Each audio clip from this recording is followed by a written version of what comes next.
Welcome guys, कैसे हैं? आशा है अच्छी होगी। साथियों, माइक्रोसॉफ्ट वर्ड में आगे बढ़ते हुए आज हम सीखेंगे रेफरेंस टैग को। और रेफरेंस टैग के अंदर हम दो ग्रुप क्लियर करेंगे, एक तो टेबल ऑफ कंटेंट और एक हम करेंगे एंड नोट और फुट नोट वाला का। दोनों ही काफ़ी अच्छे हैं, तो इनको बारीकी से सीखने के लिए इस वीडियो में अंत तक बने रहिएगा। नमस्कार साथियों, मेरा नाम है मनोज कुमार और आप देख रहे हैं अपना यूट्यूब चैनल गुरुजी कंप्यूटर कोर्स। तो चलिए सीख लेते हैं। देखिए, हम रेफरेंस टैग के अंदर चलते हैं सीधा सीधा। तो सबसे पहले आता हमारे पास टेबल ऑफ कंटेंट का ना। अब आपको ध्यान होगा कि हमने जब माइक्रोसॉफ्ट वर्ड शुरू किया था तो वीडियो नंबर 4 या 7 में आपको ऊपर आई बटन पर लिंक मिल जाएगा। उसके अंदर हमने आपको टेबल का डिज़ाइन बताया था ना, स्टाइल करना बताया था। और इस स्टाइल के दौरान ही हमने आपको टेबल ऑफ कंटेंट भी समझाया था। फुल्ली डिफाइन किया है मैंने टेबल ऑफ कंटेंट को वहाँ पे। फिर से मैं आपको बताता हूँ कि टेबल ऑफ कंटेंट होता क्या है, कैसे काम करेगा। यहाँ पे देखिए, आप देख रहे हो एक सैम्पल डॉक्यूमेंट दिख रहा है आपको। इधर मैंने एक लिया मल्टीमीडिया, वीडियो, MP4, 360 पिक्सल। ये थोड़ा सा आपको अभी समझ में नहीं आ रहा होगा ये क्या डाला हुआ है। ये मैंने हेडिंग्स डाली हुई है। आप होम टैब में जाओगे तो यहाँ पे आपको मिल रहा है heading 1, heading 2, heading 3, heading 4 and heading 5। 6 heading होती हैं टोटल। और ये क्यों डालते हैं? यदि हम डॉक्यूमेंट्स को, मैं नीचे जाके दिखाता हूँ आपको, कि यदि हम इस प्रकार से ना लिख करके, देखो यहाँ पे आप देख रहे हो यहाँ पे सीरीज़ लिखी हुई है। सीरीज़ का मतलब नंबर सीरीज़ यहाँ पे लिखी हुई है। जैसे हमने लिया सबसे पहले ए का आई के अंदर मैंने देखो यहाँ पे रोमन आई लिखा है ना। और इसके अंदर भी इसका भी कोई पार्ट हो तो यहाँ पे आ सकता है। कैसे? जैसे वीडियो ए नंबर हो गया है, बल्कि इसको हमने ए में नहीं, ए से पहले एक और आता है हमारे पास, उसके अंदर डालना था। यहाँ पे मैंने करना है मल्टीमीडिया, ठीक है। और मल्टीमीडिया को मैं यहाँ पे नंबर दे देता हूँ 1 नंबर। क्लियर? अब देखो यहाँ पे पहला पार्ट हमारा मल्टीमीडिया और दूसरा कंप्यूटर। ये हमने 2 नंबर डालना है। 2 चीज़ें हो गई हमारे पास, एक मल्टीमीडिया, एक कंप्यूटर। मल्टीमीडिया के अंदर क्या क्या आता है? वीडियो आता है। मल्टीमीडिया के अंदर क्या क्या आता है? वीडियो, ऑडियो, इमेजेस, यानी कि A, B और C 3 पार्टीशन हो गए। इसके अंदर जैसे वीडियो में कौन कौन से? MP4, AVI और FLV, ये इसके चाइल्ड हो गए। इसी प्रकार MP4 के अंदर 360 पिक्सल, 480 पिक्सल, 720 पिक्सल, ये इसके चाइल्ड हो गए। इस प्रकार की सीरीज़ को नंबर सीरीज़ बोलते हैं। और हमने ये चीज़ बनानी है, लेकिन ऐसे नहीं बनानी है, हमने हेडिंग्स के अंदर बनानी है। हेडिंग्स का भी यही काम है। सबसे पहले हमने यहाँ पे लिया, देखो मल्टीमीडिया है ना, इसको मैंने हेडिंग नंबर 1 में डाला। ये इसका पार्ट हो गया तो हेडिंग 2 में आ गया। वीडियो का पार्ट हो गया MP4, हेडिंग 3 के अंदर आ गया। इसका पार्ट ये हो गया हेडिंग 4 के अंदर आ गया ना। तो ऐसे भी हम ले सकते हैं अपने डॉक्यूमेंट्स को एक अच्छा क्रिएट करने के लिए, अच्छी लुक देने के लिए। जब हम हेडिंग्स ले लेते हैं, स्टाइल बना लेते हैं, तब हम इसकी डिज़ाइनिंग भी अच्छे से कर पाते हैं। आप डिज़ाइनिंग में जाकर देखोगे तो यहाँ पे देखो डिज़ाइनिंग हम दे सकते हैं, अच्छी प्रकार की हेडिंग नज़र आए।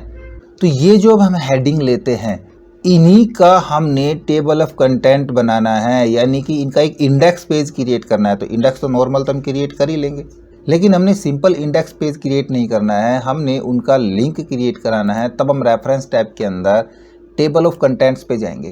तो यहाँ पे आपके पास बहुत सारे देखो इनके टेम्पलेट्स मिल रहे हैं ना, किस प्रकार का आपने तैयार करना है, जो इंडेक्स बनाना है वो हम यही ले लेते हैं।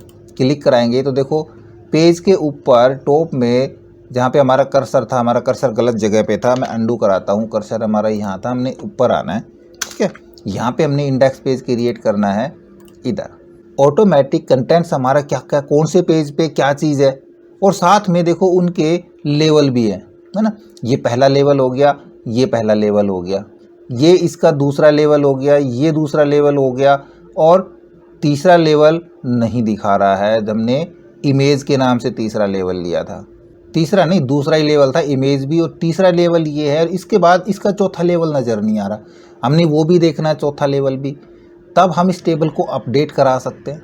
किस प्रकार से अपडेट कराएंगे? एक तो अपडेट होता है, हमने मान लीजिए देखो यहाँ पे ये एडिटिंग वाला है, ये चैप्टर ये 6 नंबर पेज पे है, और हमने यहाँ पे कुछ पैराग्राफ्स और बढ़ा दिए। मैं इसको कॉपी कराता हूँ इधर और पेस्ट करा देता हूँ, पेस्ट। तो कुछ पेजेस और बढ़ने लग रहे हैं ना, देखो यहाँ पे और बढ़ गए। तो जो हमारा 6 नंबर पेज पे था वो शायद 7 नंबर पे चला गया होगा। एडिटिंग पे देखो मैं क्लिक कराता हूँ, कंट्रोल क्लिक, ये ऑटोमेटिक लिंक क्रिएट हो गया, हम एडिटिंग पे पहुँच गए। और ये अब 6 नंबर पेज पे नहीं है, ये 7 नंबर पेज पे दिखा रहा है। तो टेबल ऑफ कंटेंट गलत हो गया, हमने इसको अपडेट कराना है तो यहाँ पे क्लिक कर सकते हैं या फिर अपडेट टेबल पे जाएंगे। देखो आपके पास एक पॉपअप ओपन होके आ जाएगा जिसके ऊपर लिखा अपडेट टेबल्स एंड कंटेंट्स। यहाँ पे आपने अपडेट पेज नंबर ओनली या अपडेट एंटायर टेबल, तो हमने एंटायर टेबल को ही अपडेट करा देना है और ओके करा देंगे।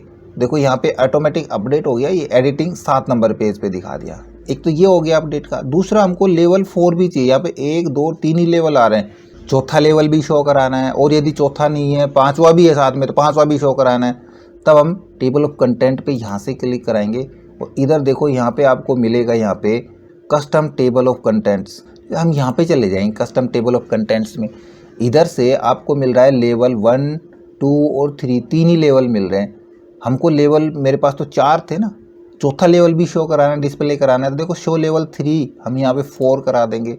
5 लेवल शो कराना 5 करा सकते हैं। 6 के 6 लेवल शो कराना है 6 के 6 करा लेंगे। फिलहाल मेरे पास 4 ही लेवल थे, चारों को हमने यहाँ पे सिलेक्ट किया और ओके करा दिया।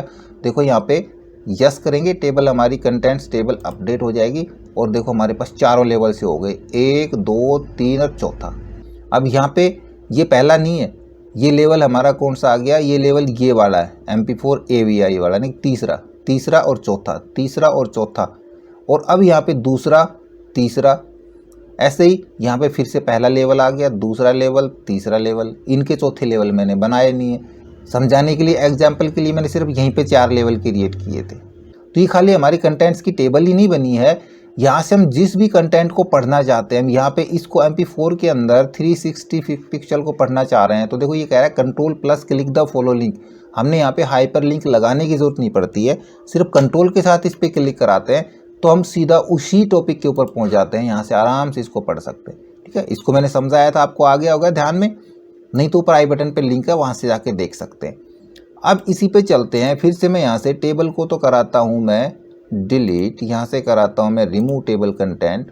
और एक चीज़ और दिखाता हूँ आपको यहीं पे, और यहाँ पे हमने लिखा 1 और आप देखोगे 1 हमारा कुछ इस प्रकार से लिखा होता है, 1 ऐसे, कहीं किसी वर्ड के ऊपर 2 लिखा होता है, किसी पे 3 लिखा होता है। देखा होगा ना इसी राइटिंग, ज़्यादातर आप विकीपीडिया पे जाओगे तो वहाँ पे आपको मिलेगा इस प्रकार से राइटिंग।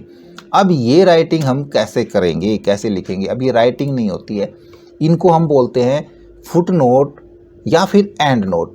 यानी कि जो ये साइड बार लिखा हुआ है, इस साइड बार क्या होती है? माइक्रोसॉफ्ट वर्ड के अंदर साइड बार क्या है नहीं पता हमको क्या साइड बार है, और हम इसकी डेफिनेशन देना चाह रहे हैं। या फिर हमने बीच में कुछ और वर्ड लिखा हुआ है, मैं इधर लिखता हूँ कहीं भी एक जगह, इधर HTML जैसे ही लिखा हुआ है HTML, ये ऑटोमेटिक इसने पूरा हाइपरटेक्स्ट मार्कअप लैंग्वेज उठा के ले आया। ये क्यों? क्योंकि हमने इसमें ऑटो करेक्ट ऑप्शन के ऊपर लिखा हुआ है। तो पहले मैं ऑटो करेक्ट ऑप्शन को हटा देता हूँ। ठीक है, अब फिर से मैं यहाँ पे टाइप करता हूँ HTML। अब देखो ये HTML वर्ड है, इसका मतलब होता है हाइपरटेक्स्ट मार्कअप लैंग्वेज। अब इसकी फुल फॉर्म हम यही नहीं दिखाना चाह रहे, हम इसकी फुल फॉर्म इस पेज के एंड में दिखाना चाह रहे हैं। तो आपने ये भी चीज़ देखी होगी कि पेज के एंड में इधर नीचे नंबर 1 नंबर 2 नंबर 3 करके भी कुछ लाइनें लिखी होती है ना, वही होते हैं एंड नोट या फुट नोट। कैसे करेंगे? वो लिखे नहीं जाते, वो इंसर्ट करे जाते हैं। हमने इस वर्ड के ऊपर इधर हमने एक फुट नोट लगाना है, इसकी फुल फॉर्म दिखानी है कहीं पे, तब सीधा रेफरेंस के अंदर चले जाएंगे और यहाँ से करेंगे हम इंसर्ट फुट नोट। जैसे ही मैंने इंसर्ट फुट नोट पे क्लिक किया तो देखो ये पेज के लास्ट में पहुँच गए हम यहाँ पे, और 1 नंबर लिखा हुआ अभी यहाँ पे आ गया। इधर मैं कर देता हूँ हाइपर टेक्स्ट मार्कअप। ठीक है, और फटाक से हमने लिख दिया, ये हो गया हाइपर टेक्स्ट मार्कअप लैंग्वेज। अब और भी कोई वर्ड है, इधर मैं वीडियो के ऊपर लिखता हूँ, इधर फिर से फुट नोट पे जाता हूँ। देखो यहाँ पे 2 नंबर आ गया, यहाँ पे जो भी है हमारा वीडियो से संबंधित वो हमने यहाँ पे टाइप कर लिया, जो भी डेफिनेशन उसकी देनी है। तो इधर हमको पता कैसे चलेगा कि किस किस वर्ड के लिए लिखा हुआ है? तो आप देखो ऊपर जहाँ जिस वर्ड के ऊपर हमने यहाँ पे फुटनोट लगाए थे, HTML पे लगाया था, यहाँ पे 1 नंबर ऑटोमेटिक आ गया। वीडियो पे लगाया था, इस पे 2 नंबर आ गया, यानी कि ये फुटनोट नंबर 2 है, ये फुटनोट नंबर 1 है। हम यहाँ भी माउस को लेकर जाएंगे तो यहाँ भी वो चीज़ दिखाएगा जो हमने फुटनोट में डाली हुई है। इसका देखना है तो इसके ऊपर हम लेके जाएंगे तो यहाँ भी दिखा रहा है कि फुटनोट में हमने इसके बारे में क्या लिखा हुआ है। इसी प्रकार सिमिलरली काम करता है। मान लीजिए यहाँ पे आकर के मैं करता हूँ इंसर्ट एंड नोट पे क्लिक, तो ये भी देखो लास्ट में 1 नंबर दिखा रहा है और यहाँ पे हम एंड नोट टाइप कर सकते हैं। हो गया काम। अब फुट नोट में और एंड नोट में फ़र्क क्या होता है? देखिए फुट नोट क्या होता है, जिस पेज पे हमारा वो वर्ड है उस पेज के एंड में ही वो नोट आते हैं। और एंड नोट हमारा डॉक्यूमेंट्स कितना ही बड़ा क्यों ना है और किसी भी पेज में हमने कुछ नोट्स लगाए हैं तो वो नोट्स उस डॉक्यूमेंट्स के एंड में डिस्प्ले करेंगे। हमने यहाँ पे 2 फुट नोट डाले थे, इसी पेज के एंड में आ रहे हैं। और हमने यहाँ से एक एंड नोट भी डाला था, वो देखो डॉक्यूमेंट के एंड में गया है ना। यही फ़र्क होता है फुट नोट में और एंड नोट के अंदर। अब इसमें हमने उनको शो कराना है, हमने किसको शो कराना है, हमने शो नोट्स कराने हैं। तो देखो शो नोट्स कौन से, फुट नोट एरिया या एंड नोट एरिया, कौन सा देखना है हमने। फुट नोट एरिया पे जाएंगे, ओके करा देंगे, फुट नोट एरिया पे पहुंच जाएंगे। ये रहा। एंड नोट एरिया पे जाना है तो हम वापस से एंड नोट एरिया पे क्लिक कराएंगे और ओके करा देंगे तो एंड नोट एरिया पे पहुंच जाएंगे। इसी प्रकार से हमने कितने फुट नोट रखे हुए हैं, उन फुट नोट्स को हमने चेक कराना है। यहाँ पे हमारा एक फुट नोट है, ठीक है, हमने नेक्स्ट फुट नोट पे चलना है, क्लिक कराएंगे, नेक्स्ट फुट नोट ये दिखा रहा है, फिर से नेक्स्ट फुट नोट ये दिखा रहा है। इसके बाद भी यदि कोई है तो उस पर चला जाएगा, वरना आगे नहीं जाएगा। ऐसे ही एंड नोट पे हमने नेक्स्ट पे या प्रीवियस पे आना है तो हम नेक्स्ट और प्रीवियस एंड नोट भी चेक कर सकते हैं। तो ये काफ़ी अच्छा ऑप्शन है कि अपने डॉक्यूमेंट्स को बिना बिगाड़ने का मतलब यहाँ पे HTML की फुल फॉर्म हम नहीं डिस्प्ले कराना चाह रहे, क्योंकि यहाँ पे फुल फॉर्म लिखेंगे तो देखो इतना टेक्स्ट और बढ़ेगा तो हमारा पैराग्राफ बढ़ेगा। तो हम उसका स्ट्रक्चर नहीं बिगाड़ना चाह रहे, तो एंड नोट लगा सकते हैं और फुट नोट लगा सकते हैं, जिसकी मदद से हम उस टेक्स्ट की इंफॉर्मेशन उस पेज के एंड में या उस डॉक्यूमेंट्स के एंड में डाल सकते हैं। इसी प्रकार के ऑप्शन काफ़ी अच्छे ऑप्शन है, जैसे कि सिटेशन बिब्लियोग्राफी है, ये भी यूज़ में आने वाला है। रेगुलर यूज़ का नहीं है, लेकिन हो सकता है आपका जिस प्रकार का काम हो आपके यूज़ में आ जाए, इंसर्ट कैप्शन का आपके यूज़ में आ जाए। तो ये सारा भी हम जानेंगे नेक्स्ट वीडियो में, तो लगातार हमारे साथ बने रहिएगा। आई होप वीडियो आपको जरूर अच्छा लगा होगा। इसी प्रकार अच्छी वीडियो देखते रहने के लिए हमारे साथ बने रहे। हमारे वीडियोज़ को ज़्यादा से ज़्यादा दोस्तों में शेयर करें, हमें लाइक करें और यदि नए हैं हमारे चैनल पे तो हम सब्सक्राइब जरूर कर लें।